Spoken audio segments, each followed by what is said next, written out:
They questioned her values with condescending smiles, suggesting her beliefs were outdated and naive. Her voice grew stronger with each word she spoke, as honesty and conviction turned mockery to respect. A smug talk show host thought he could ridicule Carrie Underwood, but her unexpected response silenced the entire studio, leaving him completely speechless. What happened next had everyone in tears. The studio of the Marcus Reed Show gleamed under bright lights, sleek and modern. A testament to the host's rising status in media, the air buzzed with anticipation. A mix of perfume, coffee, and the unmistakable energy of an audience ready to witness another viral moment. This wasn't just any talk show. It was a battleground where Marcus Reed had built his reputation, taking down guests with razor-sharp wit and carefully crafted gotcha questions that left conservatives stumbling over their words. The audience settled into their seats, phones ready to capture every moment. Many had come specifically for tonight's guest, Carrie Underwood, country music superstar, and one of the few openly religious celebrities who didn't shy away from her faith, a perfect target for Reed's brand of mockery. Backstage, Marcus Reed adjusted his designer tie, Italian silk, a subtle blue that brought out his eyes on camera, a gift from a designer who appreciated his politics. He skimmed through his notes, lingering on questions he'd prepared for Underwood, his lips curling into a slight smirk. This was going to be good. 5 minutes, Mr. Reed, a production assistant called, her voice tight with the nervous energy that always surrounded him before showtime. He nodded dismissively, still focused on his strategy. Carrie Underwood might have millions of fans, but in his studio, on his show, he made the rules. In her dressing room, Carrie sat quietly, no entourage of stylists fussing around her, just a simple prayer before going on stage, her habit before every performance. She wore a fitted blazer over jeans, elegant but approachable, her only jewelry a small cross necklace tucked beneath her blouse, out of sight but close to her heart. A production assistant knocked softly on her door. "They're ready for you, Ms. Underwood," Carrie smiled warmly. "Thank you, honey, and please, call me Carrie." The young woman blinked, surprised by the genuine kindness, so different from the celebrities she usually handled. "Good luck out there," she whispered. Something in her tone suggested she knew what Marcus had planned. Carrie just nodded, a quiet confidence in her eyes. "I'll be fine." The stage lights felt hot as Marcus Reed bounded out to thunderous applause. His signature entrance, high energy, arms spread wide, the perfect picture of confidence. "What's up, New York?" he shouted, his voice echoing through the studio. The audience roared in response, already swept up in his charisma. "We've got an amazing show tonight with a guest who sold millions of records, won countless awards, and somehow still believes in fairy tales." Laughter rippled through the crowd. The first jab landed exactly as intended, subtle but pointed, setting the tone for what was to come. "Please welcome country music's golden girl, Carrie Underwood."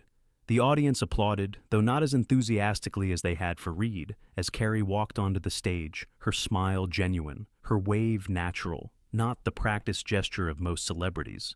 She moved with a quiet grace, the kind that couldn't be manufactured by PR teams. Reed's eyes narrowed slightly. Something about her demeanor didn't fit his narrative. She was supposed to be nervous, intimidated by his reputation, but she seemed completely at ease. They shook hands, a brief moment of contact before taking their seats. The plush chairs angled toward each other, designed to create intimacy while allowing the cameras to capture every reaction. "Carrie Underwood, welcome to the show," Reed began, his voice smooth as silk. "Thank you for having me," she responded, her slight Oklahoma accent noticeable. Reed leaned forward slightly, elbows on his knees, a posture that looked casual to the audience but was actually calculated to create a sense of intimacy before the attack. "So, new album, tour, family, you're quite the busy woman these days," he said, his tone light, setting up the groundwork.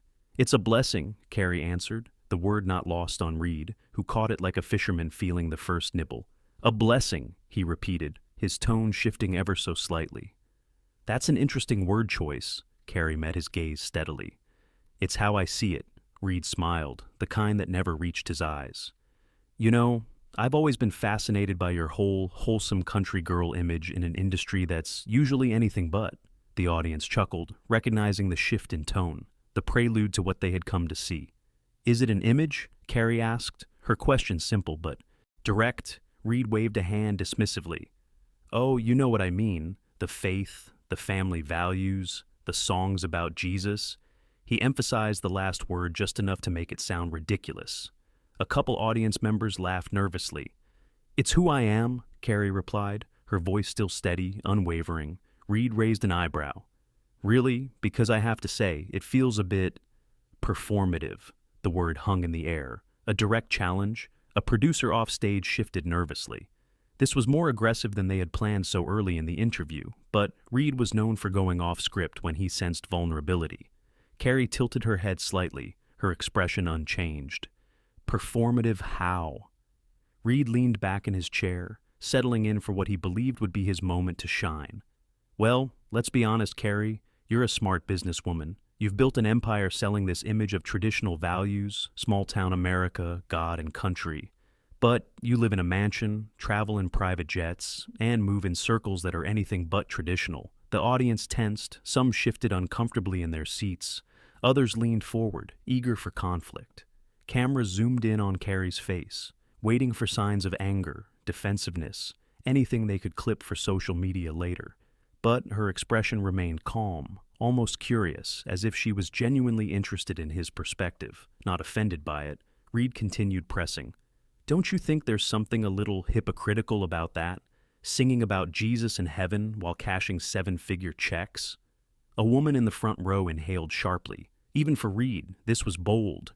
Crossing into territory that felt personal, mean-spirited. Carrie's fingers lightly touched her collar, where her cross necklace lay hidden, the gesture so subtle, most wouldn't notice.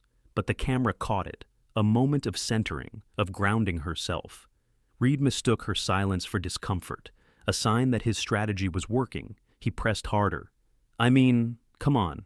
In today's world, don't you think all that religious stuff is a bit outdated?" His tone now openly mocking, the audience completely silent. The trap was set. He had cornered her into either defending her faith and looking like a religious extremist or backing down and appearing insincere. Either way, he would win. The clip would go viral, another conservative voice silenced on his show. But what happened next was something neither Reed nor anyone in the audience could have anticipated. Carrie Underwood took a slow, steady breath, her eyes clear, focused, meeting Reed's gaze without wavering, and in that moment, something in the studio shifted, a tangible change in the air that left everyone watching with the sudden realization that they had severely underestimated the woman sitting in that chair, and what was about to happen next would leave them all speechless. The silence stretched for a heartbeat, then another. Marcus Reed's smirk remained frozen on his face, but something flickered in his eyes. Uncertainty. He wasn't used to this. To guests who didn't immediately become defensive, who didn't take the bait, Carrie's voice when she finally spoke was soft but clear, each word measured, deliberate. "You know, Marcus, I grew up in a small town in Oklahoma. My family didn't have much, but we had faith." She didn't raise her voice, didn't need to. Something about her tone made everyone lean in slightly. "My mama used to tell me that how you treat people when the cameras aren't rolling says more about you than any song you could sing." The studio remained completely silent. Even the cameramen, usually shifting positions, stood perfectly still. Marcus cleared his throat, trying to reclaim control of the conversation. "That's a nice sentiment, but it doesn't really address my question about profiting from faith." He was trying to redirect, to get back to his planned attack. But Carrie just smiled, the kind of smile that reached her eyes, genuine, without a trace of the Hollywood fakeness Reed was accustomed to seeing. "Actually, it does, because that faith isn't something I put on like these earrings or this jacket. It's not a marketing strategy. It's the foundation of who I am." She leaned forward slightly, not aggressively, just enough to close the distance between them. "When I was 17, before American Idol, before any success, I was singing in my church, not for money or fame, but because it filled my heart." A woman in the third row nodded silently, her eyes already glistening. "I've been blessed with success, yes, but that doesn't mean my beliefs changed. Success doesn't invalidate faith, Marcus. It tests it." Reed shifted in his chair. This wasn't going according to plan. She wasn't defensive, wasn't angry. She was composed. "But surely," he tried again, his voice sharper now, You have to admit that the whole Jesus take the wheel thing plays well with your demographic. It's good business. A few audience members frowned, the attack feeling increasingly desperate rather than clever. Carrie nodded thoughtfully. You're right about one thing. It is good business, but not for the reason you think. She paused, her hands resting calmly in her lap. People connect with authenticity. They can tell when someone means what they sing and when they're just selling something. A subtle challenge, but no one missed it, least of all Reed, whose mouth tightened almost imperceptibly. Let me tell you a story that I've never shared publicly before, Carrie continued, her voice taking on a quiet intensity that drew everyone closer. 3 years ago, after a show in Chicago, a young woman waited for me backstage. She was shaking, barely able to speak when security finally let her approach. The studio was completely still now, cameramen exchanging glances, knowing they were capturing something special. She told me she wasn't religious, had never been to church, didn't share any of my beliefs, but my song had been playing on the radio the night she was planning to take her own life. A soft gasp from somewhere in the audience. Carrie's eyes never left Reed's. She said something in those lyrics gave her hope, made her call for help instead. Reed swallowed, no clever response prepared for this. That woman didn't care about my politics or whether my faith aligned with hers. She just found something real in a moment when she needed it most. Reed glanced off stage, looking for help from his producers, but they were as captivated as everyone else. So, when you ask if my faith is a performance, if it's outdated or just good marketing, I think about her and the thousands of letters I've received from people who found comfort in those songs, regardless of what they believe. The audience was completely still, many wiping away tears, others nodding along. Even some of the crew, hardened by years in television, were visibly moved. Faith isn't about private jets or mansions, Marcus. It's about having something to hold on to when life gets hard. And if my songs give that to people, then I'm doing exactly what I'm meant to do. Reed's face had lost its smug expression, replaced by something unfamiliar on him, uncertainty, maybe even a touch of shame. But he wasn't finished yet, wasn't ready to concede. That's a touching story, Carrie, really. But don't you think in today's divided world, religious messages can be exclusionary? Not everyone believes what you believe. He was trying to regain footing, to paint her as intolerant, but Carrie just nodded as if he'd made a valid point worth considering. You're absolutely right, Marcus. Not everyone believes what I believe, and they shouldn't have to. Her response caught him off guard again. Faith isn't about forcing others to see the world your way. It's about how you see the world and how that shapes how you treat people. She adjusted her posture slightly, leaning forward, her voice warm, conversational. I've performed with artists who have completely different beliefs, different lifestyles, different politics, and you know what connects us? Respect, not agreement. Reed's producer was gesturing from offstage, signaling for him to wrap it up, to cut to commercial. But Reed ignored her. Something about this conversation had become personal, more than just another gotcha moment. So, you're saying your religious views don't affect how you see others? That seems convenient. His tone had an edge now, the sound of someone desperately trying to gain the upper hand. Carrie considered his words, then shook her head slightly. No, that's not what I'm saying at all. My faith absolutely affects how I see others. It teaches me to love them, to listen to them, to respect them even when we disagree. She paused, her eyes meeting his directly. Especially when we disagree. A quiet murmur rippled through the audience. Several people applauded softly, others just nodded. The energy in the room had transformed completely. Reed hadn't just lost control of the interview, he was being genuinely outmatched in a way his audience had never witnessed before. His producer was now frantically signaling, but Reed couldn't look away, couldn't find the sharp comeback, the clever redirect. That usually came so easily to him.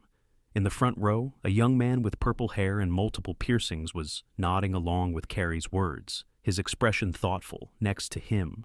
An older woman in a floral dress dabbed at her eyes with a tissue, the unlikeliest of people finding common ground in the authenticity of the moment. You know, Marcus, Carrie continued, her voice gentle, not accusatory, I think sometimes we get so caught up in pointing out our differences that we forget how much we have in common. Reed's expression shifted almost imperceptibly, something in her words cutting through the persona, touching the person beneath. We all want to be heard, to be respected, to be treated with kindness. Her fingers briefly touched the hidden cross at her collar. That's not a conservative value or a liberal one, it's a human one. From the back of the studio, someone started to applaud, then another person joined, and another, until the entire audience was on their feet, the sound washing over the stage in a spontaneous standing ovation. Reed sat perfectly still, his face a mixture of emotions, confusion, frustration, and something else, something that looked almost like revelation. As the applause continued, Carrie remained seated, no triumph in her expression, no smugness, just a quiet dignity that made her victory all the more powerful. This wasn't just a woman defending her faith. This was something much bigger, a moment of genuine connection in a space usually reserved for conflict and division.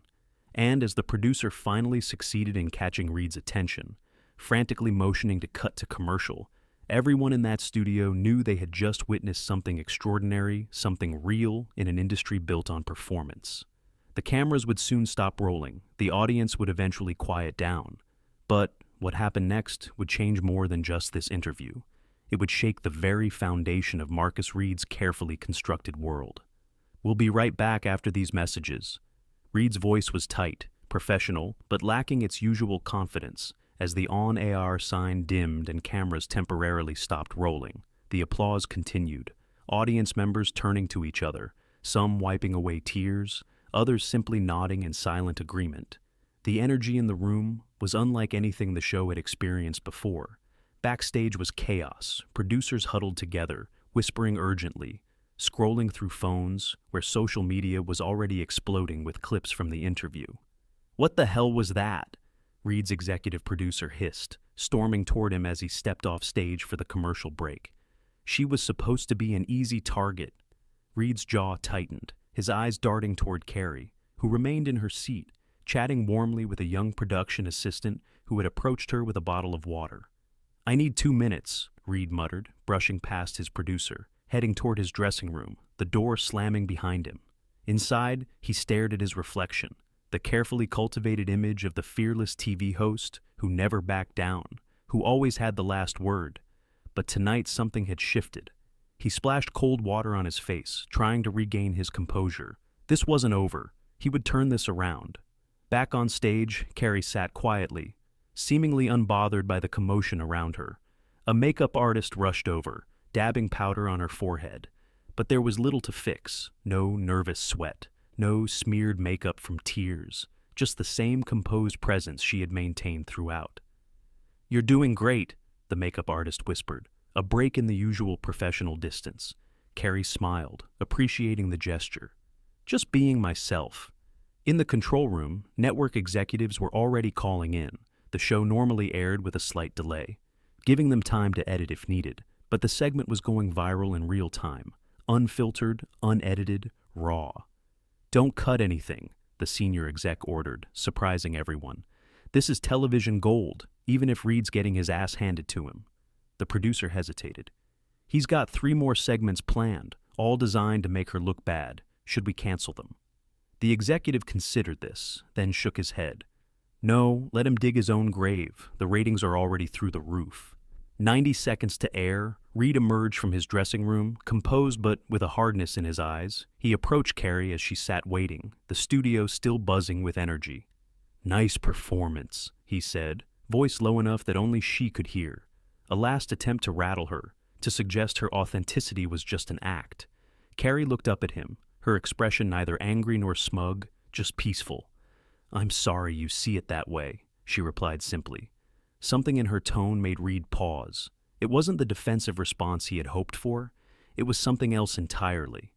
Compassion, not for the persona he presented, but for the person beneath it.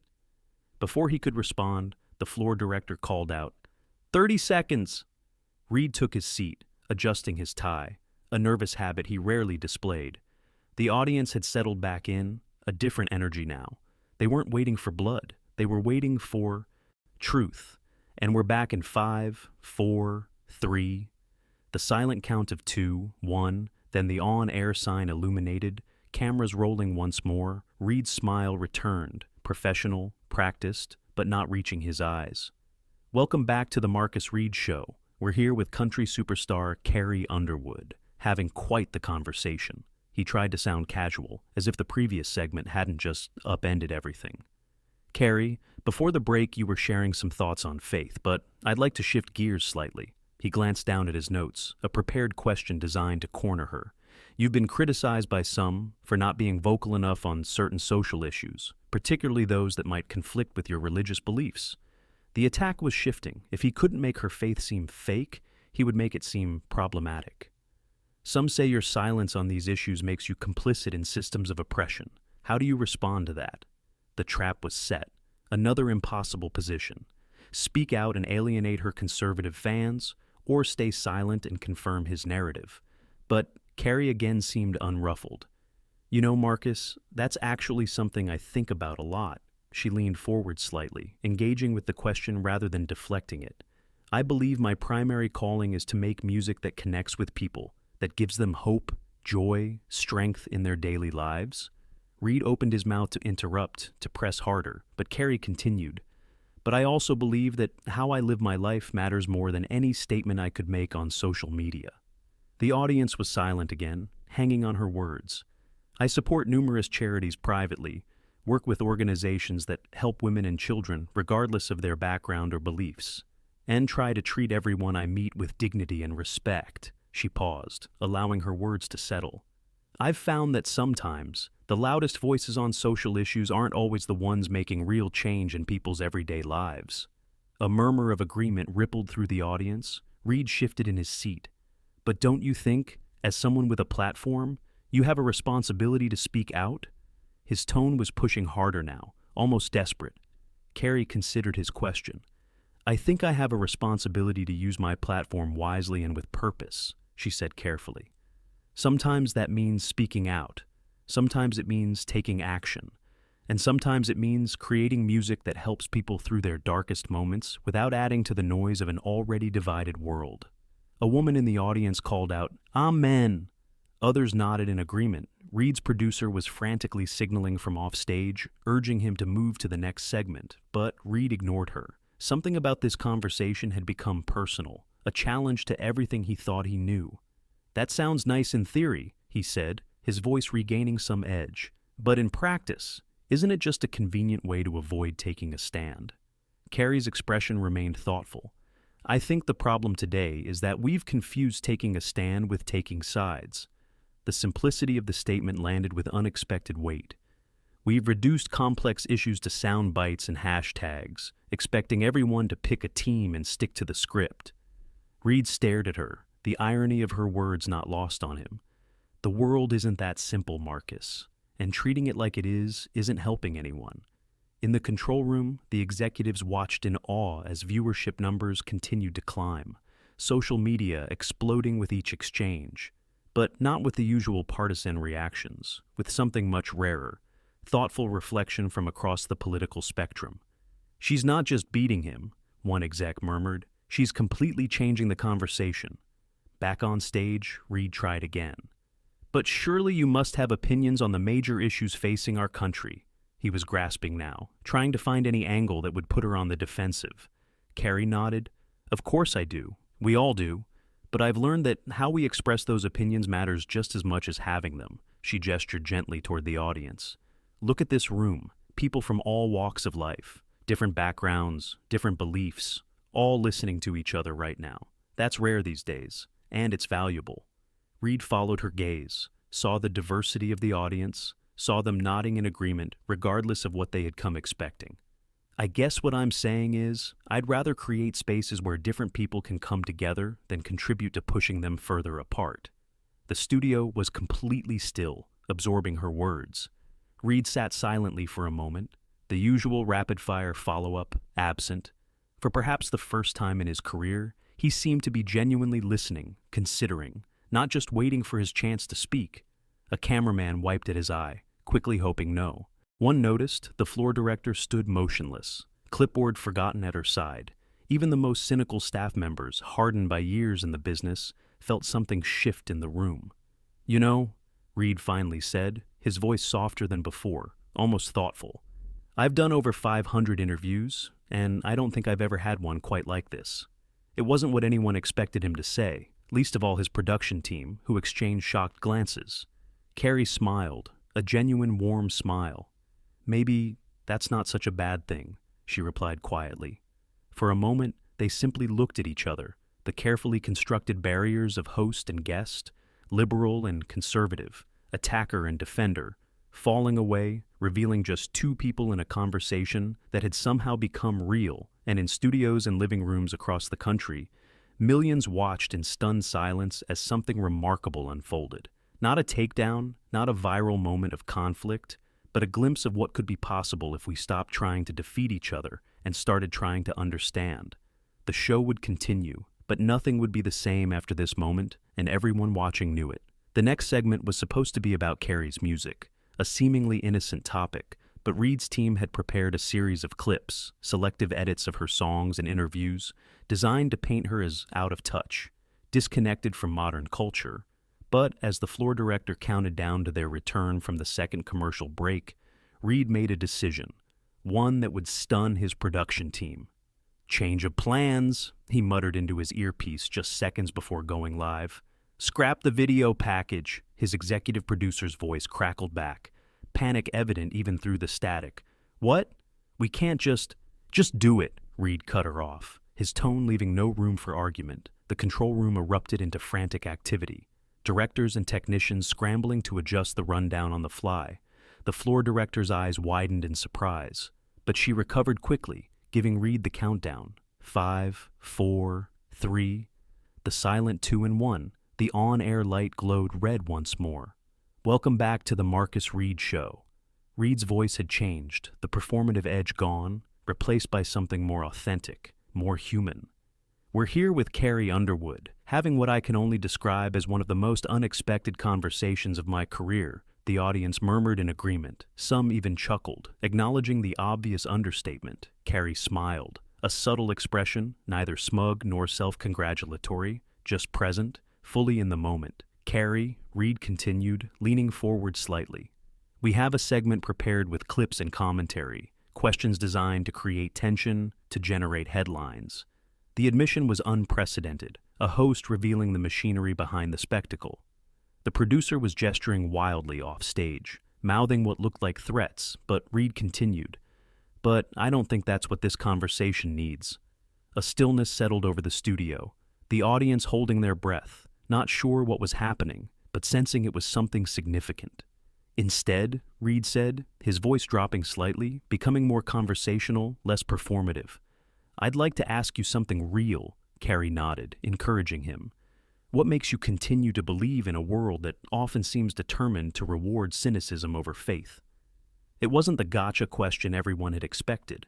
It was something else entirely, a genuine inquiry. Reed himself seemed surprised by his own question, as if it had emerged from somewhere deeper than his prepared notes. Carrie took a moment, respecting the sincerity of the question. "That's a beautiful question, Marcus," she said softly. "And honestly, some days it's harder than others."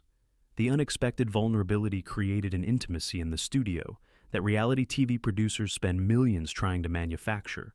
"I see the same headlines you do, the same division, the same pain, the same reasons to doubt," she continued. "But I also see everyday people showing extraordinary kindness in ways that never make the news." Her eyes scanned the audience, connecting with them not as fans or viewers, but as fellow travelers. The single mom working 2 jobs who still finds time to volunteer at her church. The teenager who stands up for the bullied kid when it would be easier to walk away. The neighbor who shovels an elderly couple's driveway without being asked. Reed was listening, really listening, perhaps for the first time. "Faith isn't about ignoring the darkness, Marcus. It's about believing the light matters more." A woman in the front row wiped a tear. A man next to her reached for her hand. Strangers connected by something beyond entertainment. "And music," Carrie continued, her passion evident in every word. "Music has always been a way to speak to those moments, to remind us we're not alone in our struggles or our hopes." Reed nodded slowly. "Even when we come from different worlds?" he asked softly, almost vulnerably. "Especially then," Carrie replied without hesitation. "Because underneath all the labels, all the politics, all the things we use to separate ourselves, we share the same human heart." The cameras panned across the audience, capturing expressions of reflection, thoughtfulness, the usual hunger for conflict, replaced by something deeper, more meaningful. In the control room, network executives watched in amazement as social media metrics continued to climb, but not with the hashtags they had expected. Respectful conversation was trending. Yaupalms, listening, matters, Carrie and Marcus. People across the political spectrum were sharing the clips, not to attack but to appreciate. A producer glanced at his phone, then looked up in disbelief. Even the competition is praising this, he murmured. On stage, Reed seemed to be experiencing a genuine moment of reflection. You know, he said after a moment, I built my career on confrontation, on creating moments where people clash, where viewers can pick a side and feel vindicated when their team wins. Carrie nodded, understanding, not judging. It's what the business rewards, Reed continued. Conflict drives ratings. Nuance doesn't sell ads. He gestured vaguely toward the cameras. At least, that's what we tell ourselves. The vulnerability was startling, coming from a man known for his armor, his impenetrable media persona. But watching you tonight, listening to you respond to questions designed to trap you or embarrass you with such grace, he seemed to search for the right word. It makes me wonder what we're really doing here, what I've been doing for the past decade.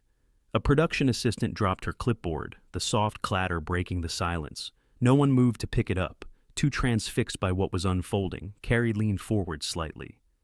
You know what I think, Marcus? Her voice gentle but clear.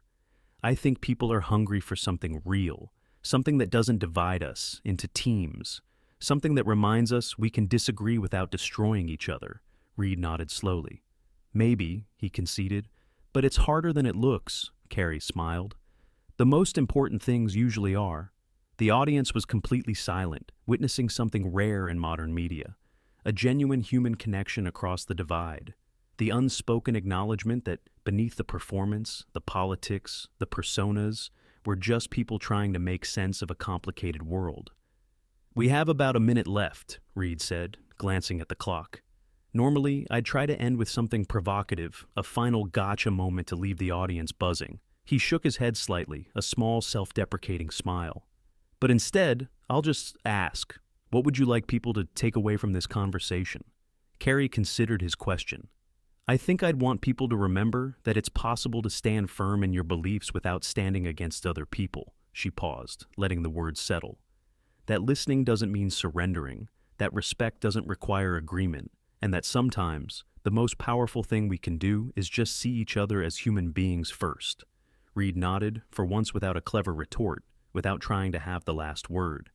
I think that's a message worth sharing, he said simply, as the floor director counted down the final seconds. And that's all the time we have tonight. Reed spoke to the camera, his voice carrying a new weight, a new sincerity. I want to thank Carrie Underwood for one of the most unexpected and honestly refreshing conversations we've ever had on this show. Carrie smiled warmly. Thank you for having me, Marcus.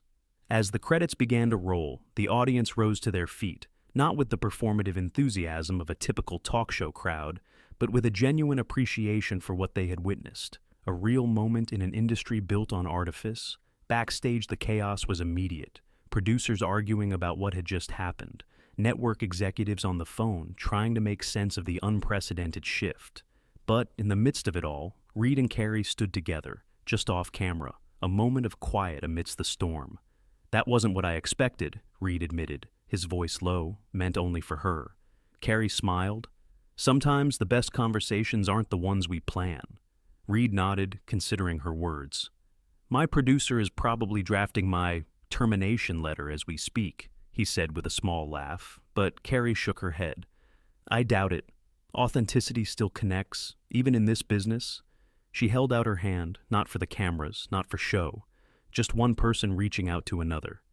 Thank you for listening, she said simply. Reed took her hand, a genuine handshake. Thank you for speaking, he replied. And in that simple exchange was the seed of something that would grow beyond this night, beyond this studio, beyond the clips and quotes that would circulate tomorrow. It was a reminder of what becomes possible when we speak from the heart and listen with an open mind. Something both rare and essential in a world too often divided by the very conversations meant to bring us together. The studio lights dimmed, the audience slowly filtered out. some lingering, hoping to catch a final glimpse of the unexpected moment they had witnessed. The show had ended, but the story was just beginning. Backstage was electric, producers huddled around monitors, watching social media explode in real time. "This is insane," one whispered, scrolling through her phone. "It's everywhere, and not just entertainment sites. Political blogs are picking it up too." The executive producer stood silent, arms crossed tight against her chest, her expression unreadable, watching as her carefully planned takedown transformed into something she never could have anticipated. In one corner, Reed's longtime director was already fielding calls from major news outlets seeking comment, context, anything to explain what viewers had just witnessed. Across the room, a network executive paced, phone pressed to his ear, alternating between nervous laughter and serious assurances to someone clearly higher up the chain. "Yes, sir, I understand. No. We didn't plan this. Yes, it's authentic. That's why it's hitting so hard." Reed himself had disappeared into his private dressing room, the door firmly closed. A "do not disturb" sign hastily hung.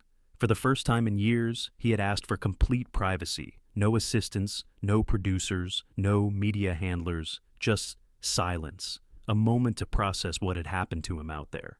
Carrie was in her own dressing room, graciously thanking the makeup artist, the production assistants, the staffers who orbit celebrities, usually invisible but not to her. "You were incredible out there," a young assistant blurted, then blushed deeply, embarrassed by her unprofessional outburst. But Carrie just smiled warmly. "That's very kind of you to say," she replied, as if they were simply two women having a conversation, not a superstar and a starstruck employee. "I mean it," the assistant continued, finding courage in Carrie's gentle demeanor. "I've worked here 3 years, and I've never seen anything like that. He's never—" She stopped, catching herself, aware that criticizing the host to a guest was a fireable offense. Carrie touched her arm lightly. "Sometimes people surprise us when we give them the chance." The wisdom in her words carried more weight after what everyone had just witnessed. A production coordinator appeared at the door, knocking softly. "Ms. Underwood, there's been a change of plans." He looked nervous, papers clutched tightly in his hand. "Usually we have guests exit through the back to avoid the crowd, but there are hundreds of people gathered outside asking to see you." He swallowed visibly. "Mr. Reed has actually requested if you'd be willing to join him for a few minutes with the fans." The request was unprecedented. Guests were typically whisked away, media interactions strictly controlled, a joint appearance completely unplanned. Carrie nodded without hesitation. "Of course." Outside the studio, the night air was cool, a welcome contrast to the heat of the stage lights. People lined the barriers, phones raised, voices calling out. But not with the usual celebrity chaos, something different, more respectful, more meaningful. Reed was already there, standing somewhat awkwardly, clearly outside his comfort zone. When he saw Carrie approach, something in his expression shifted. Relief, perhaps, or maybe just appreciation for her willingness to join him in this unplanned moment. "I thought we might say hello together," he said quietly as she reached his side. "It seemed right after what happened in there." Carrie smiled, understanding. "I think that's a wonderful idea." Together they approached the barrier, the crowd's energy palpable but positive, as cameras flashed and phones recorded, capturing something rare in modern media. An unscripted, genuine moment. A woman in her 50s pushed forward slightly. "I just want you both to know," she called out, her voice thick with emotion. "I came here tonight expecting a fight. I wanted to see my side win." She gestured vaguely toward Carrie, clearly identifying with her. But what I saw instead made me remember what it feels like to actually listen to someone I thought I disagreed with. Next to her, a young man nodded, his appearance suggesting he occupied a different cultural space entirely. "Same here," he added. "I came to see Reed take down another conservative, but instead," he shrugged, almost embarrassed, "I kind of feel like we all won somehow." Reed stood silent, absorbing their words. A man who had built a career on performing outrage suddenly faced with the impact of authentic connection. Carrie moved along the line, greeting people, listening to their stories, not rushing, not performing, just present. One young woman held out a notebook, hands shaking slightly. "Could you sign this?" she asked, her voice barely audible. "My sister and I, we don't agree on anything politically, but we both love your music and we both cried watching tonight's show." She gestured to another young woman standing a few feet away, looking equally moved. It's the first time in years we've felt the same way about something. Carrie took the notebook, signing it with care. Music has always been a bridge, she said, handing it back. Sometimes we just forget to listen for the harmony. Reed watched from a few feet away, witnessing the impact of genuine connection over performative conflict. His phone buzzed in his pocket. He glanced down, surprised.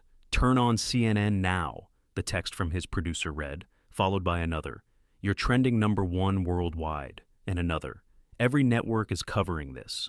But for perhaps the first time in his career, the metrics didn't matter. The ratings seemed distant, unimportant compared to what was happening right here, right now, in front of him. Real people, sharing real moments, connecting across the divides that his show had so often exploited. A production assistant approached, whispering urgently, "Sir, we need to get you both back inside. The networks are requesting live interviews, statements. Everyone wants to know what happened in there." Reed looked at Carrie, who was still engaged with a group of fans, listening to their stories, responding with genuine interest. "Tell them we'll be available tomorrow," he said firmly. "Tonight's about this, these people, this moment." The assistant blinked, surprised, but nodded, rushing off to relay the message. Behind them, inside the studio building, executives and producers were already planning how to capitalize on what had happened, how to package it, market it, turn it into the next big media moment. But out here in the cool night air, something more important was happening, something real, in an industry built on illusion. As the crowd slowly dispersed, Reed and Carrie found themselves standing alone for a moment, away from the cameras, away from the audience, just two people who had shared something unexpected. "I had an entire segment planned," Reed admitted. "Questions designed to make you look intolerant, close-minded, out of touch." He shook his head, the admission clearly difficult for him. "I've been doing this for 12 years, and I've never scrapped a segment mid-show before." Carrie listened without judgment. "What changed your mind?" she asked simply. Reed considered the question. "Something you said about authenticity, about performance versus reality." He gestured vaguely, struggling to articulate the shift. "I just couldn't keep pretending that tearing people down was somehow making the world better." Carrie nodded, understanding. The hardest conversations to have are sometimes the most important ones. Reed laughed softly. "My producer is currently deciding whether to fire me or nominate me for an Emmy." They both smiled at that, the absurdity of the industry they both navigated in different ways. "Whatever happens next," Carrie said, "you created a space tonight where people could hear each other, really hear each other. That matters." A car pulled up nearby, Carrie's ride ready to take her away. But before she turned to leave, she reached out, touching Reed's arm lightly. "Sometimes the most powerful thing we can do is just be honest about our questions instead of pretending we have all the answers." Reed nodded, absorbing her words. "Thank you," he said simply. No clever comeback, no witty retort, just genuine gratitude. As she walked toward her waiting car, Reed remained standing there, a man at a crossroads. The path ahead unclear, but somehow more meaningful than the road that had led him here.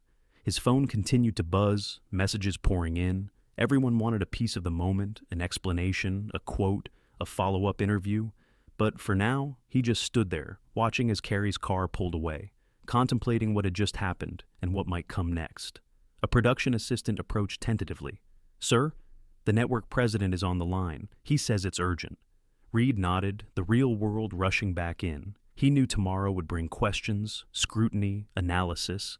The media machine would dissect every moment, every word, every look, trying to package something authentic into something consumable.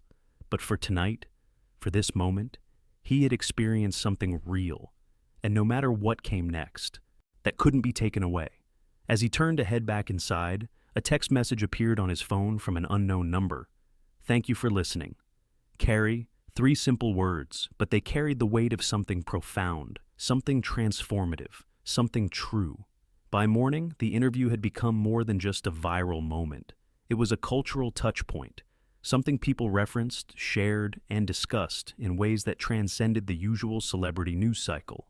The major networks ran highlights, political commentators weighed in, social media feeds overflowed with clips, quotes, and reactions. But what made this different was how it crossed boundaries. Liberal outlets praised Carrie's grace under pressure. Conservative platforms celebrated her unwavering faith. But both sides acknowledged something deeper had occurred, something that challenged the very nature of public discourse. Reed woke to his phone buzzing incessantly, hundreds of notifications, texts, calls, emails. The night before, he had turned it off, needing space to process what had happened on his show. But now, reality demanded attention.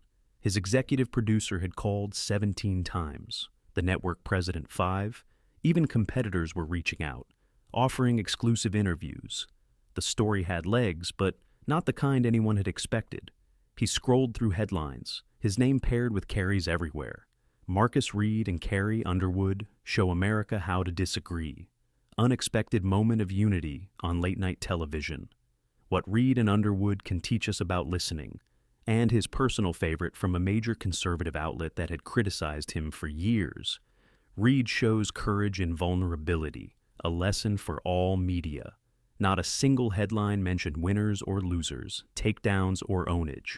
The usual vocabulary of conflict had been replaced by something more nuanced, more thoughtful. Across town in her hotel suite, Carrie was experiencing something similar. Her publicist had arrived early, armed with a thick folder of press clippings, interview requests, statements to approve. "This is unprecedented," the woman said, barely containing her excitement. "Everyone wants to talk to you, not just entertainment shows, major news networks, political programs.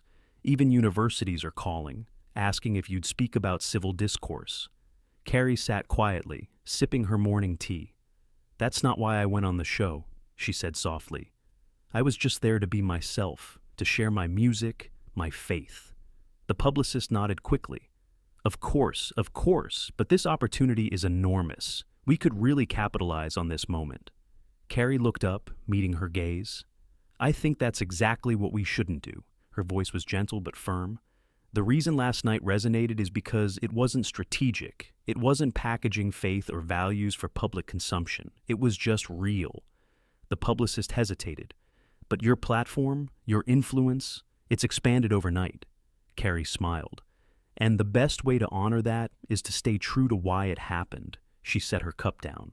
"I'll do select interviews, but not as a victory lap, not as someone who won a debate, only if the conversation can continue what began last night." Across the media landscape, something unusual was happening. The interview was being discussed not as entertainment, but as a case study in something society had been missing. "What struck me," a prominent political analyst said on air, "wasn't just what they said, but how they listened to each other. When was the last time we saw that on television?" His co-panelist nodded. "We've become so accustomed to people talking over each other, scoring points, performing outrage, that we've forgotten what real conversation looks like." In university classrooms, the clip was already being shown. Communication professors using it to illustrate effective dialogue. Conflict resolution experts pointing out how Carrie had de-escalated tension without sacrificing her position. "Notice how she never takes the bait," one professor told her students. "She responds to the underlying question, not the provocation wrapped around it." Meanwhile, at the network, an emergency meeting was underway.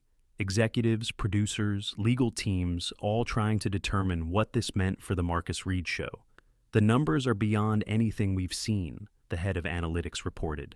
"Not just viewership, but engagement, shares, comments, follow-up, and the demographic spread is unprecedented. We're reaching audiences who typically avoid our programming entirely." The network president leaned forward. "So, the question is, do we treat this as a one-off phenomenon, or do we pivot the entire show?" Reed sat quietly at the end of the table, listening as others debated his future, his brand, his identity, until finally he cleared his throat. "If I may." The room fell silent, everyone turning toward him. "For 10 years, I've built a career on being the smartest person in the room, on having the quickest comeback, the sharpest take. It made for good TV, it drove ratings, engagement, all the metrics we value." He paused, looking around the table at faces that had celebrated his most viral takedowns, his most provocative moments. "But last night, I experienced something different, not just a good TV moment, but a genuinely meaningful exchange, and I can't go back to performing outrage just because it's good business." The silence that followed was heavy with implication. The The network president studied him. "What exactly are you proposing, Marcus?" Reed took a deep breath. "A show that creates space for real conversation, that values listening as much as talking, that doesn't reduce complex issues to simplistic talking points or people to caricatures of their beliefs." A senior executive scoffed. "That sounds lovely, but conflict drives engagement. Civility doesn't sell ads." Reed nodded, acknowledging the reality. "Except last night proved that's not always true. Last night showed that authenticity, even uncomfortable authenticity, resonates in a way performative conflict doesn't." He gestured toward the analytics report. "And the numbers back that up." Across town, Carrie was in a quiet studio, recording a short video message for her social media followers. Not surrounded by the usual team of publicists, stylists, media coaches, just her faith, her words.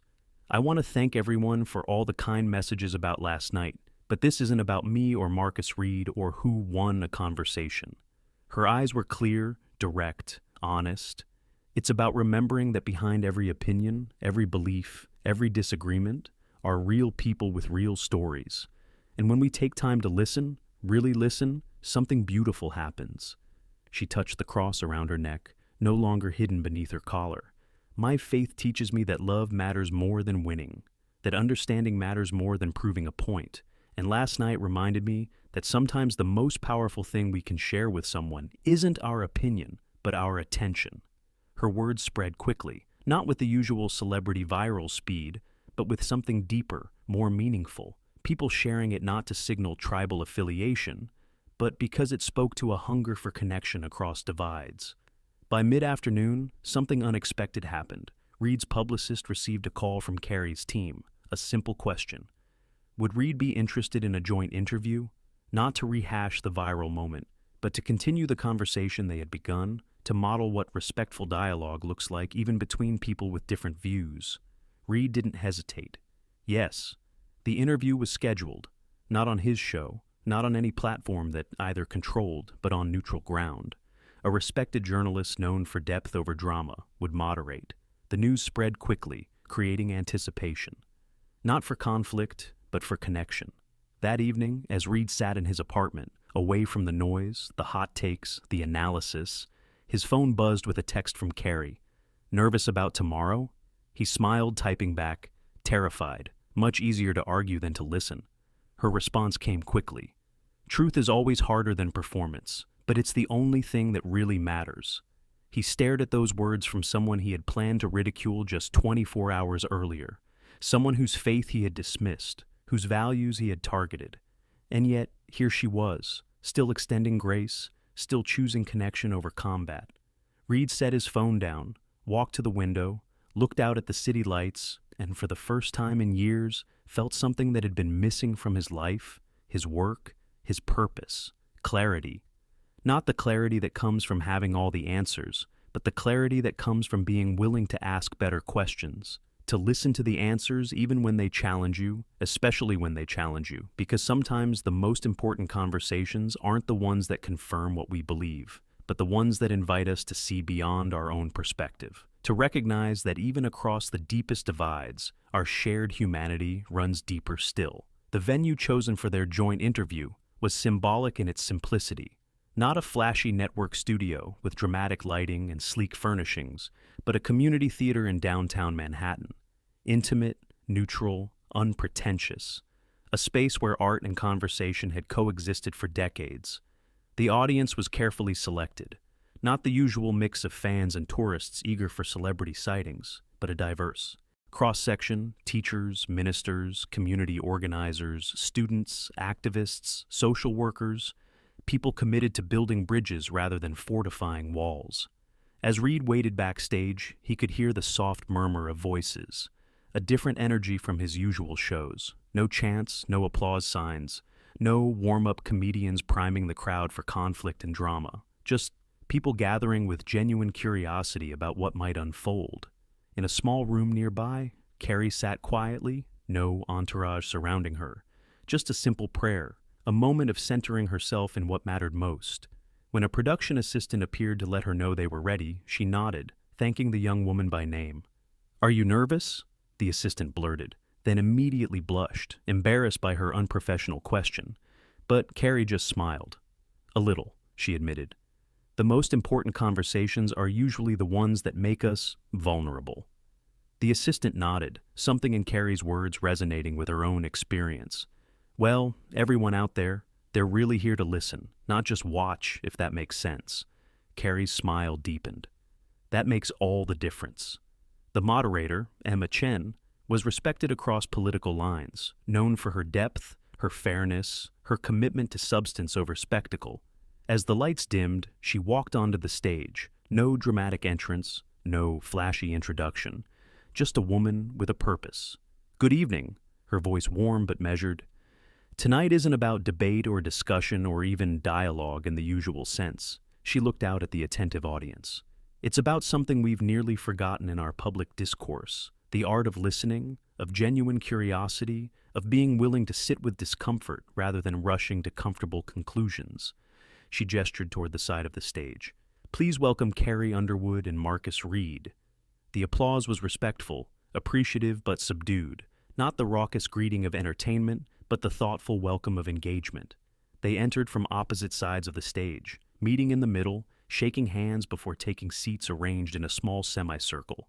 No desk between them, no physical barriers, just three people preparing for conversation. "Thank you both for being here," Emma began. "I think it's fair to say that what happened on your show, Marcus, has resonated beyond what anyone expected." Reed nodded. "I think that's because it wasn't planned, it wasn't packaged, it was just real." He glanced at Carrie, a small smile of acknowledgement. "And in media today, reality is actually pretty rare." Emma turned to Carrie. "You went into that interview knowing the format of the show, knowing what typically happens to guests, especially those with conservative values. What made you say yes?" Carrie considered the question. "I believe in meeting people where they are, not just where I wish they would be." Her voice was soft but clear, carrying to every corner of the theater. "And sometimes the most important conversations happen in the least comfortable places." Emma nodded. "Marcus, I have to ask, what changed that night? You had a plan, a script essentially. What made you abandon it?" Reed shifted slightly, the vulnerability still unfamiliar, but somehow necessary. "I think I had a moment of clarity about the difference between performing and actually communicating." He looked out at the audience, making eye contact, nothing rehearsed in his expression. "For years, I've built a career on creating moments that confirm what my audience already believes, that make them feel righteous in their opinions, intelligent in their judgments." He paused, gathering his thoughts. "But somewhere along the way, I stopped actually listening to anyone who disagreed with me. They became props in a performance, not people with their own truths." A murmur ran through the audience, recognition perhaps of something many had experienced but few had articulated. "Carrie," Emma continued, "there's been some criticism that you were too nice, that you should have challenged Marcus more directly, called out his tactics. What do you say to that?" Carrie smiled, the question clearly one she'd anticipated. "I think that criticism assumes the goal was to win an argument, to defeat someone, but that was never my intention." She adjusted slightly in her chair. "My goal wasn't to change Marcus's mind, it was simply to speak my truth with as much grace and clarity as possible." She glanced at Reed, no triumph in her expression, just genuine warmth. "What happened after that wasn't up to me." Emma nodded, turning back to Reed. "Has this experience changed you, professionally, personally?" Reed didn't answer immediately. The old habit of quick responses replaced cross-section. Teachers, ministers, community organizers, students, activists, social workers. People committed to building bridges rather than fortifying walls. As Reed waited backstage, he could hear the SOF by something more thoughtful. "I'm still figuring that out," he admitted. "But I know I can't go back to treating complex issues like sporting events, with winners and losers, teams to cheer for, teams to boo." He ran a hand through his hair, a gesture uncharacteristically vulnerable. "I built my brand on being right, on having the perfect takedown, the viral moment. But I'm starting to realize there's something more valuable than being right." "What's that?" Emma asked softly. "Being honest," Reed replied, "about what we know, what we don't know, what we fear, what we hope for." The audience was completely silent, absorbing his words. "Carrie," Emma turned, Your faith has always been central to your music, your message, but it's also often been used to create division in our culture. How do you navigate that tension? Carrie nodded, acknowledging the complexity. I think we've confused disagreement with disrespect, difference with division. Her fingers lightly touched the cross at her neck. My faith teaches me that love must come first, before judgment, before politics, even before being right. She gestured gently toward Reed. What happened on Marcus's show wasn't about finding perfect agreement. It was about finding common humanity despite our differences. Throughout the theater, people nodded, some wiping away tears, others simply listening with rare, undivided attention. The beautiful thing about truth, Carrie continued, is that it doesn't need defending. It just needs living, day by day, moment by moment, in how we treat each other, especially those we disagree with. Emma let the words hang in the air, giving them space to settle before asking her next question. Where do we go from here? Both of you individually, but also collectively as a culture that seems to have forgotten how to talk to each other. Reed leaned forward. I've spent a decade perfecting the art of the takedown. I don't have easy answers for how to build up instead. He glanced at Carrie, then back to the audience. But I'm committed to trying, to creating spaces for conversation, not just conflict, for questions, not just conclusions. Carrie nodded. And I think that's all any of us can do. Take the next right step, speak truth with kindness, listen with genuine curiosity, and remember that behind every opinion, every belief, every position is a person with a story worth hearing. As the conversation continued, something remarkable happened, not just on stage, but throughout the theater. People began to truly listen, not just waiting for their turn to speak, not just looking for points to refute, but absorbing, considering, allowing themselves to be changed, not in their core convictions perhaps, but in how they held them, how they expressed them, how they engaged with difference. By the time Emma brought the evening to a close, no one was checking their phones, no one was shifting impatiently, the usual restlessness of audiences replaced by a rare collective presence. I want to thank you both, Emma said simply, for reminding us what conversation, genuine conversation, can look like.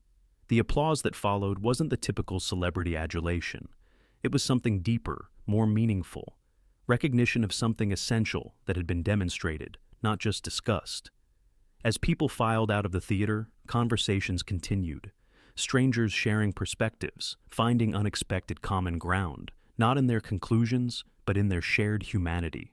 Backstage, Reed and Carrie stood together, away from cameras and microphones, just two people who had experienced something neither had expected. Thank you, Reed said simply, for showing me a different way. Carrie shook her head gently. I think we showed each other, she replied. And maybe that's what we all need most. Not winners and losers, just fellow travelers willing to walk together, even on different paths. As they parted ways that evening, neither knew exactly what would come next, how this moment would reshape their work, their purpose, their impact, but both understood something fundamental had shifted, not just in their public personas, but in their understanding of what truly matters in a world so often divided by the very conversations meant to bring us together.